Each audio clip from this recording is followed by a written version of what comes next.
Le samedi 16 octobre 2021, j'interviewais Sarah Choisy pour qu'elle me raconte ses changements de vie. Qu'est-ce qui a fait que, par 2 fois, elle a dû changer de direction ? Hypnothérapeute, puis professeur des écoles, et enfin, demi-tour, vers ce qui semble être sa véritable mission de vie, alors qu'elle était à 2 doigts de passer de l'autre côté. Elle nous raconte les hauts et les bas de son histoire, ses intuitions, ses messages de l'au-delà, et comment, suite à une EMI et un burn-out, elle a repris le contrôle de sa vie. Bienvenue dans Instinct de survie. Bonjour Sarah. Bonjour Thierry. Alors, hypnothérapeute, ensuite...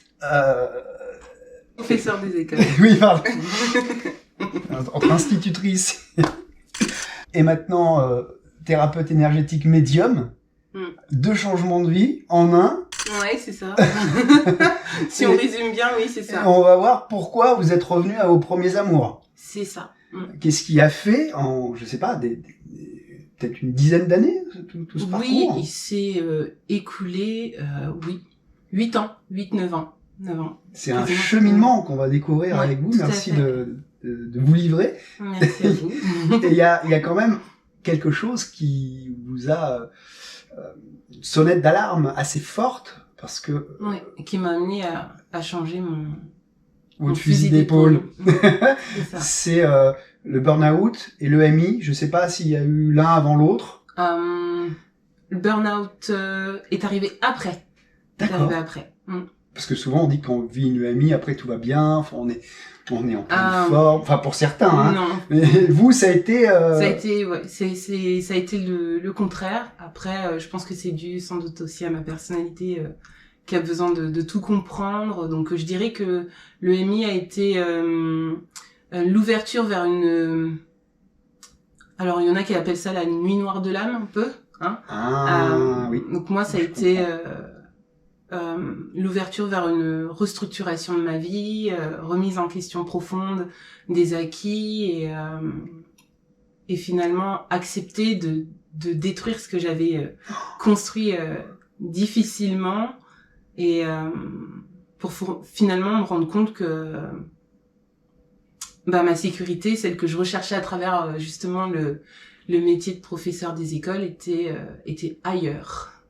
En fait, c'est ça qui est important, ou en tout cas touchant dans vos témoignages, c'est que vous avez effectivement construit, vous venez de le dire, hein, Ouais. dans la dureté, votre monde, mais peut-être pas sur les bonnes bases, Ouais, en les tout bonnes cas bases. vos bases fondamentales, qui étaient peut-être l'accompagnement. Alors des enfants, hein, parce que quand vous devenez, vous faites de l'hypnose, Ouais, vous travaillez rapidement avec des enfants. Voilà, j'ai travaillé avec des adultes, mais les adultes m'amenaient leurs enfants. Ah oui. Et donc pour moi, ça a été un petit peu le signe que je devais travailler avec les enfants. Et lorsque en 2012, j'ai remis toute ma vie en question, c'est-à-dire mon travail d'hypnothérapeute, mon ancienne relation, j'ai quitté une ville dans laquelle j'avais vécu pendant 9 ans, c'est poser la question, qu'est-ce que je vais faire maintenant ? Et j'ai rencontré mon mari, je suis devenue maman et j'avais vraiment besoin de créer une stabilité et une sécurité pour moi, pour ma famille. Et pour moi, c'était logique finalement d'essayer de rentrer un peu dans un circuit conforme. Je veux dire dans un moule. Oui, donc voilà, c'est ça, tout à fait, c'est le mot. Ça peut dans se comprendre parce que avec les enfants, voilà, on a les unités biologiques que nous sommes ont besoin d'une structure, voilà, ont besoin d'un toit, de finances, et là, d'autant plus qu'on est maman, on a peut-être un petit peu besoin de... Oui, on a besoin de se sentir, je dirais, coucouné, sécurisé, et concrètement, je venais justement de vivre une transformation et un énorme changement de vie, et j'avais besoin de stabilité, de sécurité, et notamment de sécurité matérielle. Et à l'époque, on vivait chez les parents de mon mari, et on avait tenté de s'établir dans la région et malgré tous nos efforts, il y avait strictement rien qui faisait. Et au final, en étant à l'écoute de mon intuition, je lui ai proposé qu'on quitte la région et qu'on aille vers une région que je connaissais puisque c'est celle où j'ai grandi, à Bourges.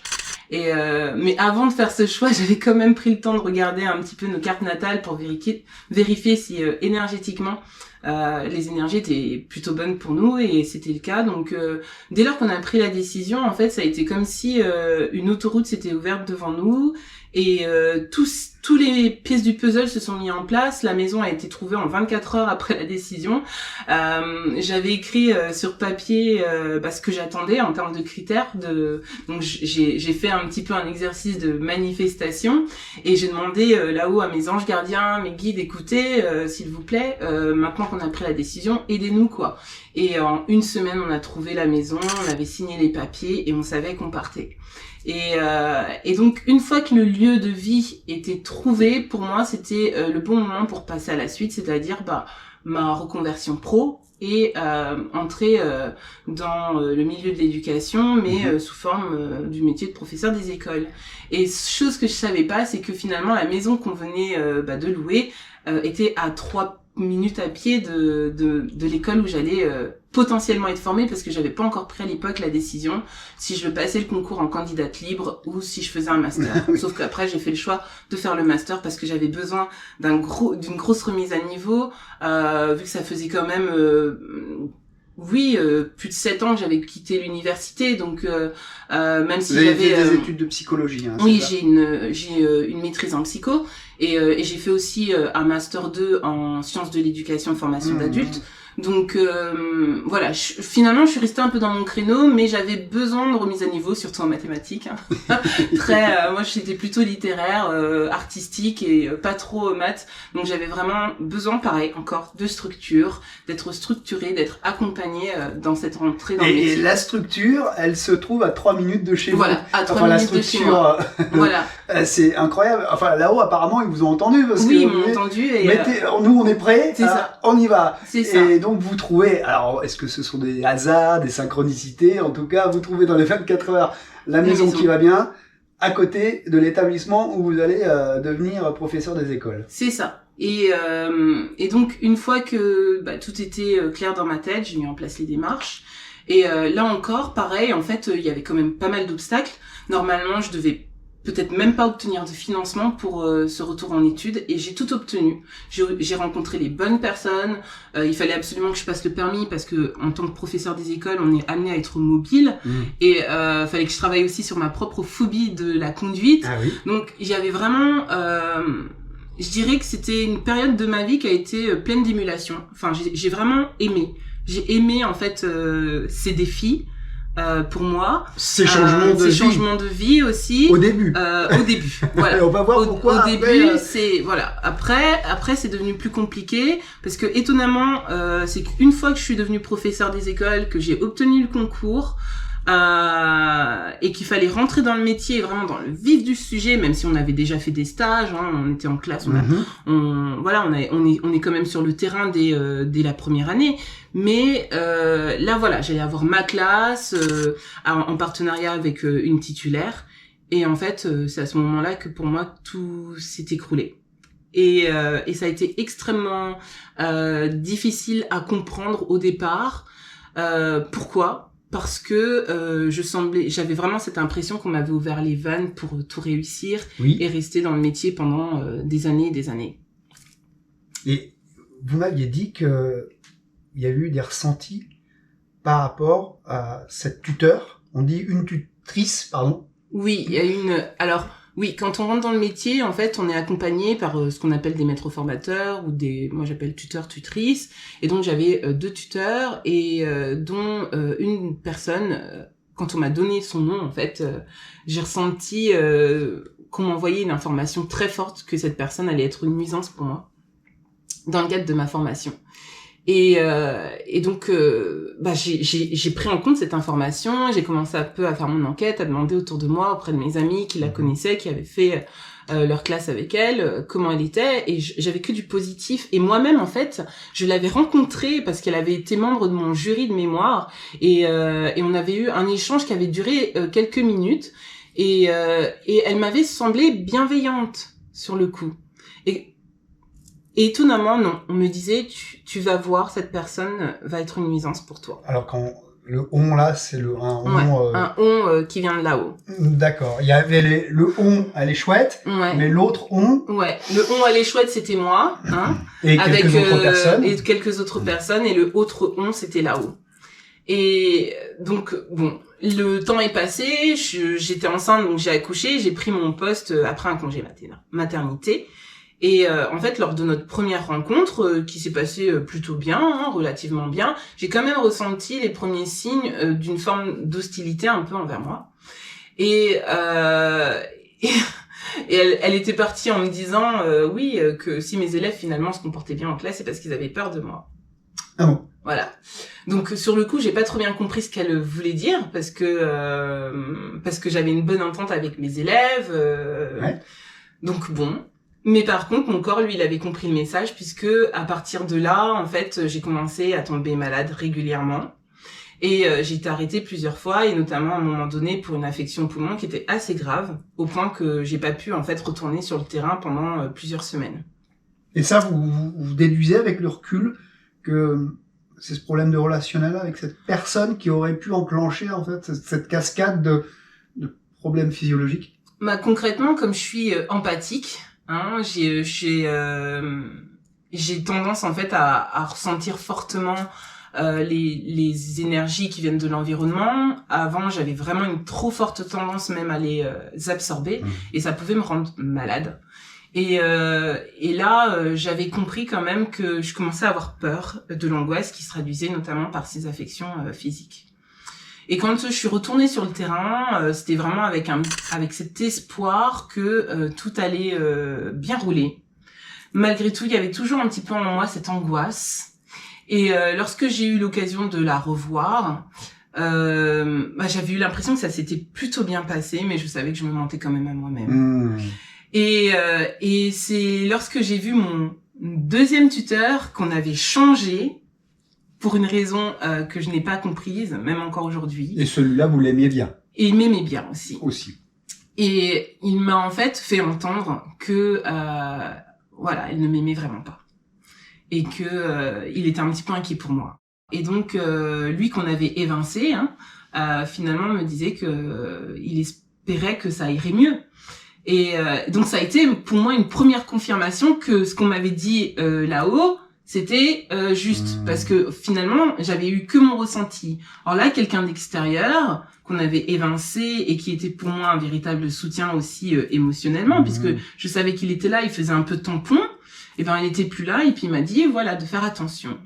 Et lorsque j'ai finalement eu l'occasion de la rencontrer dans ma classe, parce que, en fait, les maîtres formateurs viennent dans les classes, regarder comment on travaille avec les élèves. Au moment du bilan, c'est là que cette personne, en fait, je pense que on lui a dit, tu peux y aller. Elle s'est lâchée sur moi, en me disant que j'étais quelqu'un de malveillante dans ma façon d'être, de parler, que c'était... Est-ce qu'il y aurait pu avoir des comportements que vous auriez eus, qui auraient pu justifier ces dires à elle? Concrètement, parce non. que quand on vous voit, a priori, vous avez l'air d'une maîtresse sympa, donc... Non, non. Ou alors, vous étiez l'homme, enfin la femme à abattre, quoi, du coup. Ah, clairement, la femme à abattre, puisque quand je l'ai écoutée me raconter tout ce qu'elle me disait, j'avais l'impression d'être une criminelle. Clairement, c'est le mot. Et d'ailleurs, je leur ai dit, et elle a à un moment donné carrément dit de toute façon que j'avais pas la tête de quelqu'un qui était faite pour être professeur des écoles. Ah, faut une tête aussi. Voilà. Ouais. Donc là j'ai compris, et en terminant avec de toute façon qu'elle ferait tout pour que je ne reste pas dans le métier. D'accord, mais vous avez continué? Bah non, j'ai pas pu continuer. Je suis restée quelques semaines, mais après psychologiquement et physiquement ça n'a pas été possible.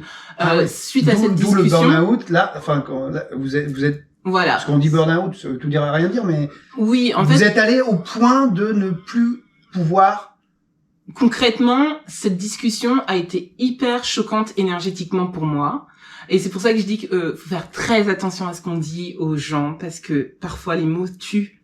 Et sincèrement, j'ai eu l'impression qu'elle avait un couteau dans la main et qu'elle était en train de me planter, littéralement, énergétiquement. J'ai pris la voiture, j'avais une collègue, en plus j'avais 2 collègues qui étaient encore dans le bâtiment, l'autre qui était dans la classe à côté avait tout entendu quasiment.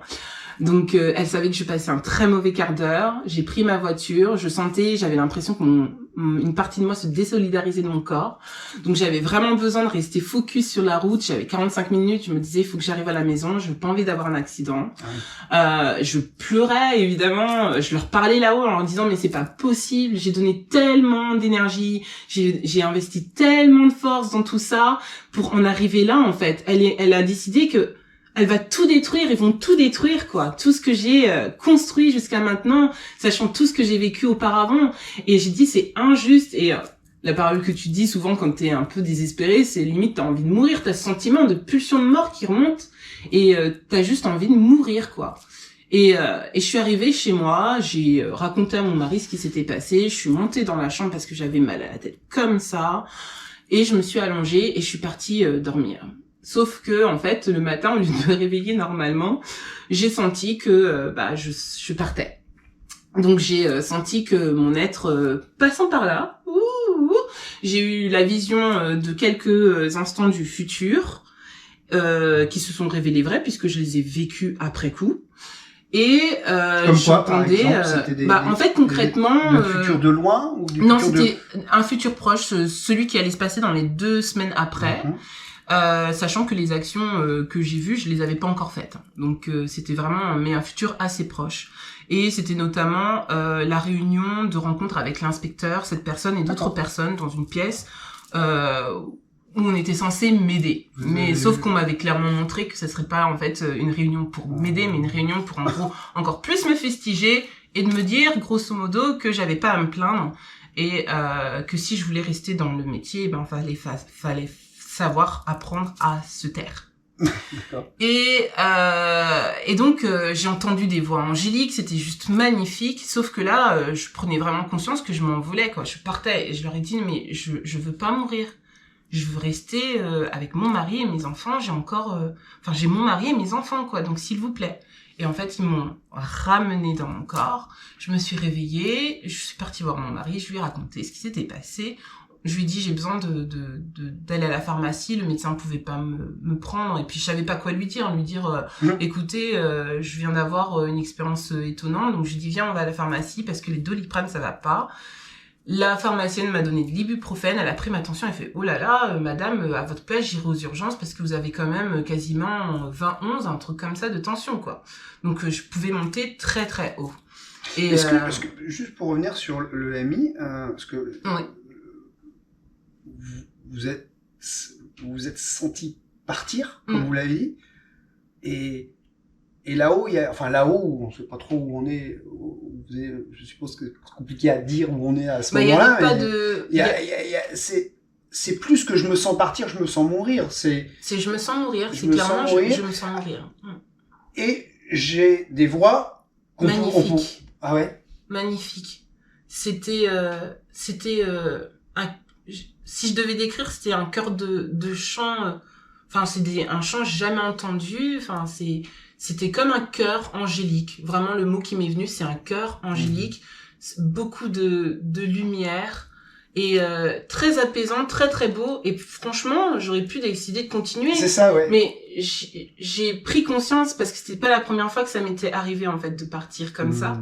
Et je leur ai dit non, je veux pas mourir. Ouais. Je l'ai dit hier dans la voiture, mais je le pensais pas, j'ai envie de rester auprès de mon mari et de mes enfants. Vous avez vraiment la sensation que si vous aviez pas fait cette demande de revenir, je partais. Il y avait un non-retour. Ouais, je partais. D'accord.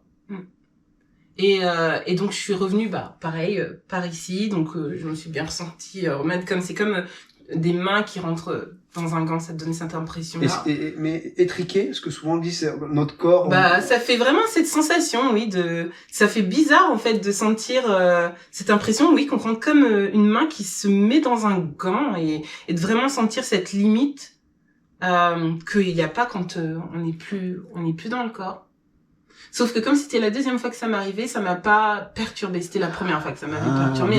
C'est encore une autre histoire. Ouais, non, mais c'est comme ça, vous pouvez en parler avec un peu de recul. Avec de recul vous avez, comme vous étiez pas surprise, vous avez pu, entre guillemets, profiter de ces sensations. De ces sensations, oui. Et Et donc, suite à ça, j'ai fait les démarches qui ont abouti à la réalisation de la vision qu'on m'avait montrée, de rencontre avec ces personnes-là, ma hiérarchie, cette personne-là. Une rencontre qui, comme c'était prévu, n'avait aucun but pour m'aider moi. Moi, ce que je pensais à l'époque, c'est qu'ils allaient se dire, elles sont pas compatibles, ces personnes-là, donc en fait, on va trouver d'autres personnes avec qui ce stage peut continuer, parce que en termes de pratique, ils avaient pas vraiment grand-chose à me reprocher. Ils me reprochaient des choses finalement comme disait la personne syndiquée qui était avec moi, elle dit on vous repose des choses que même moi, 15 ans, 20 ans plus tard, je continue à faire. Donc au final, c'était pas très justifié tout cette malveillance en fait sur laquelle j'étais la cible quoi. Et le bouc émissaire. Le bouc émissaire, oui, c'était un peu ça. Et c'est dans ces jours-ci que finalement vous prenez une décision d'arrêter ou non, pas tout de suite. Par contre, ce qui était intéressant, c'est que c'est le monde spirituel qui m'a beaucoup entourée. Et concrètement, j'aurais pas pu faire notamment la rencontre avec ma hiérarchie sans l'aide de l'archange Michael.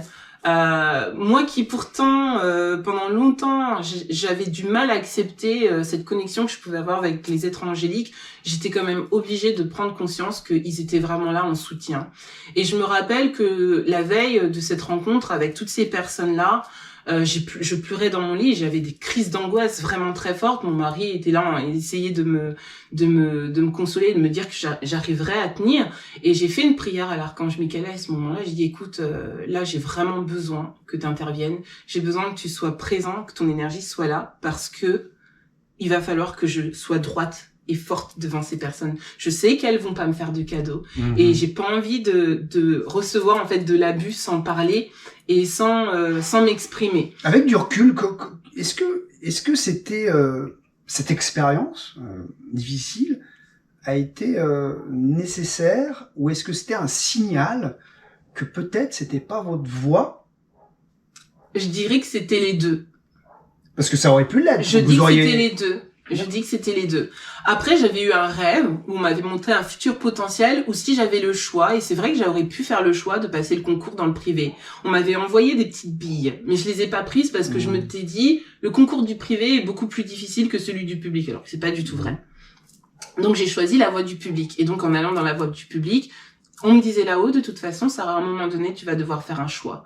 Parce que ce qui est intéressant, c'est que quand je me suis connectée à ce métier de professeur des écoles, tous mes dons ont recommencé à se réouvrir et à s'exprimer. Et j'avais encore plus besoin de spiritualité, plus besoin de faire des guidances gratuites, d'écrire mon blog, parce que j'avais un blog de développement personnel. Donc j'investissais autant mon énergie dans un chemin que dans l'autre. Et je disais, peut-être qu'à un moment donné, de toute façon, une fois que je serai bien établie en tant que prof, je referai un petit peu de thérapie, je referai un petit peu. Sauf que là-haut, on m'a dit, non, Sarah. En réalité, il y a un choix à faire. D'accord. Et ce choix-là, il m'a fallu 2 ans, en fait, avant de le faire. Et pendant ces 2 ans, moi, j'attendais naïvement que quelqu'un, en fait, vienne de l'éducation nationale me dire, écoute, Sarah, on a écouté un petit peu tes, on t'a entendu et puis on comprend que voilà cette situation était pas très juste, donc on va t'aider de nouveau à retourner sur le terrain et avec d'autres personnes pour que tu termines les choses bien quoi et que tu continues dans ta carrière. Sauf que pendant les 2 ans qui se sont écoulés, il s'est strictement rien passé à ce niveau-là. D'accord. Moi je suis tombée en dépression par contre puisque toujours dans l'anxiété et dans la peur en fait qu'on me fasse du mal, parce que c'était ça qui était remonté, c'était cette peur en fait qu'on me fasse du mal et que on vous y allez la boule au ventre tous les jours, je suppose. C'est ça. Ça a duré 2 semaines et puis après mon médecin il m'a mis en arrêt parce que je faisais en plus de l'hypertension. C'est marrant parce que là-haut on vous a dit il va falloir choisir. Et quelque part, vous le faisiez pas ce choix. Moi, je voulais pas le faire. Concrètement, je comprenais pas parce que dans ma tête, pour moi, devenir thérapeute énergéticienne, ça voulait dire perdre toute sécurité. Or, être professeur, pour moi, c'était ma sécurité. Et puis, j'avais travaillé dur pour ça. Donc, je me disais que c'était normal de rester là, dans cette voie-là, parce que j'avais investi de l'énergie. Coûte que coûte. Ouais, c'est ça. Et je me disais, c'est pas possible. Vous êtes pas en train de me dire que c'est maintenant que je dois quitter. C'est maintenant que je dois partir. Alors, mais des histoires comme ça, c'est que moi, je connais 2 histoires des personnes qui sont allées au bout de ce qu'ils voulaient faire et qui, quand ils l'ont touché du doigt, ont tout plaqué. Un médecin qui avait fait toutes ces années de médecine, qui devient médecin, je sais même pas s'il a fait une séance, il a dit, ok, j'ai fait mes 7 années de médecine, et il a fait tout à fait autre chose. Faut avoir du courage pour le faire. Mais faut avoir du courage. Alors là, c'était un choix. Après, il y en a qui ont un choix à faire, mais parce qu'il y a de la douleur. Un ami qui voulait à tout prix, il a travaillé beaucoup dans la radio, producteur, radio-animateur. Et son rêve, c'était d'être directeur des programmes d'une radio. Ça a été le cas dans une locale. Et le jour où ça a été ça, il a eu une maladie qui l'a terrassé, en tout cas, il est resté à l'hôpital, les médecins ne savaient même pas ce qu'il avait. Il est en pleine forme maintenant, parce que, en fait, il avait touché du doigt quelque chose qu'il croyait vouloir faire, mais en fait, il m'a dit, mais en fait, j'ai réfléchi quand j'étais à l'hôpital, et j'ai trouvé ce que je voulais vraiment faire. Maintenant, il a des caméras, il part à droite, à gauche, il traverse, il parcourt le monde. Et c'est marrant que... Et moi aussi, j'ai eu une passage à l'hôpital parce que c'est au moment où, en fait, je suis tombée enceinte, à peu près 4 mois et demi de grossesse. J'apprends que je suis licenciée, donc c'était un licenciement plus abusif. Et en fait, la nouvelle a été tellement choquante pour moi que ça a eu un effet sur mon corps. Ah, vous avez été licenciée ? Oui, j'ai été licenciée abusivement, en fait. Donc le choix a été fait. Oui, en fait, c'est très étonnant. Le choix a été fait, mais malvenu, parce que au final, en étant licenciée, je perdais complètement tout, quoi. Même pas d'indemnité. Or, j'étais enceinte et je posais la question de congé mat et de tout ça. Et quand j'allais vers les organismes, on me disait, mais c'est votre employeur, votre ex-employeur qui devrait vous payer vos congés mat. Et donc, je vais voir ma gynéco qui me dit, en plus, Sarah, là, faut que vous alliez aux urgences, vous rentrez pas chez vous parce que vous risquez d'accoucher. Donc, en fait, tout était concomitant, hein. La lettre de licenciement et puis voilà, c'était quasiment 2 jours en 48 heures. Et pendant 3 mois, j'étais à l'hôpital et c'est à ce moment-là que j'ai compris que tout ce que je construisais là, c'était tombé comme un château de cartes. Et que j'avais plus de sécurité et au final, que ma sécurité elle était dans le spirituel. C'est en retravaillant, en me reconnectant sur mon énergie, mes dons, et je leur ai dit, écoutez, là-haut, moi j'ai entendu, j'ai compris ce que vous voulez dire, mais maintenant, je suis pas prête là maintenant à faire ce que vous me demandez. Par contre, si vous rétablissez les choses, vous remettez les choses dans l'ordre, je vous promets que je prendrai l'engagement de travailler et de mettre mes dons au service des autres. Mais pour le moment, je peux pas. Ces dons-là, vous étiez hypnothérapeute, ça vous l'avez appris, mais depuis toute petite, vous avez un don aussi. Voilà, c'est ça. Que vous aviez mis de côté. Guérisseuse naturelle et tout ce qui est clairvoyance, clairaudience, tout ça, ça a toujours été présent de manière spontanée. Je peux témoigner parce que quand on s'est eu au téléphone, vous m'avez pas fait passer quelques messages, on se connaissait pas, et je peux vous dire qu'effectivement, tiens, elle sait des trucs sur moi, ou alors, voilà, c'est assez impressionnant, effectivement. Et donc là, je leur ai dit, oui, ok, j'ai entendu, mais maintenant, d'abord, j'ai un bébé à naître, on avait des projets, acheter une voiture, emménager dans une maison plus grande, et tout ça, en fait, c'est tombé par terre parce que j'ai perdu mon statut, quoi. Et j'aimerais retrouver tout ça. Et alors que j'étais à l'hôpital, je méditais, je visualisais, je travaillais sur mes énergies et en fait 3 mois après ma sortie de l'hôpital, les choses ont commencé à se remettre en ordre et en fait à la fin de l'année j'avais tout récupéré. On m'a redonné mon statut parce que le licenciement a été annulé et j'étais officiellement redevenue professeure des écoles. J'étais encore en train de me poser la question, est-ce que je vais retourner sur le terrain ou pas? J'ai rencontré le médecin du travail qui me jugeait que j'étais apte, mais en fait je me suis rendu compte que je recommençais à avoir des crises d'angoisse. Parce que ma situation n'avait pas changé, j'allais encore me retrouver face aux mêmes personnes. Et là ça c'était il y a combien de temps? C'était en 2020, 2019-2020, tout ça s'est passé, c'est assez récent. Tout récent. Et là je me suis dit, Sarah, écoute, tu te rappelles que tu avais fait le choix de faire ce métier parce que ça correspondait à certaines qualités de ton âme, tu voulais le faire pour t'épanouir, pour partager, c'était que pour des choses positives. Là, tu te retrouves dans un environnement qui t'est hostile. Et est-ce que ça vaut le coup? Et en fait, j'ai fait non. moi je suis pas venue sur terre pour souffrir. Je peux comprendre que c'est pas à la portée de tout le monde de se dire je vais quitter un boulot qui me fait souffrir.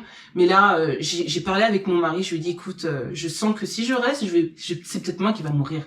Je vais peut-être mourir voilà, je pense que c'est un avertissement même cette EMI parce qu'en plus j'avais eu 2 accidents vasculaires bénins certes, mais j'en avais eu 2 pendant mes périodes de stage et donc pour moi mon corps en fait me montrait que c'était pas du tout mon environnement, c'était pas du tout la manière dont je devais travailler et que la manière dont je devais travailler c'était d'aller à la fois le côté pratique d'avoir oui un travail ok mais ce travail devait mettre mes dons au service de l'humanité. Et c'est ce que vous faites maintenant. Et c'est ce que je fais maintenant. Alors, ce qui est rigolo, vous parliez de voiture, et vous me racontiez tout à l'heure que l'on savait pas trop pour la date de cet enregistrement. C'est ça. Et que vous avez, parce que vous aviez pas la voiture et c'était pratique pour venir ici de la voir, et qu'en fait, elle arrivait pile 2 jours avant qu'on se voit. Et que c'était pas forcément prévu. Mais vous avez eu cette fois.